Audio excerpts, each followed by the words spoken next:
It was a horrifying tragedy that has devastated several families.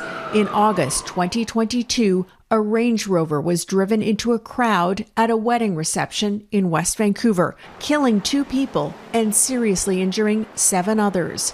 67-year-old Annie Kong was severely injured and died at the scene in front of her husband. She was thrown 12 feet forward to the ground. I rushed forward to pick her up.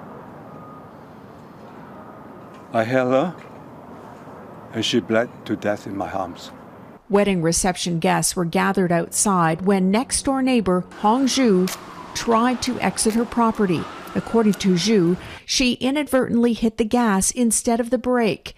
Through an interpreter, she apologized to the victims. We've heard at great length about how much and how remorseful the accused have been, but I can't help but think that no one's asking, how have the deceased, how would they have spoken about this?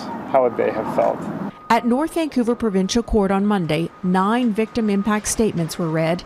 Among those who spoke was the bride, who said the tragedy ultimately ended her marriage and her dreams. Hong Zhu pleaded guilty to 1 count of driving without due care and attention under the Motor Vehicle Act. Crown Counsel and defense have jointly requested a $2,000 fine and a 5-year driving prohibition. If this had been a case of, for example, dangerous driving causing death under the criminal code, she would be jailed, that's for sure.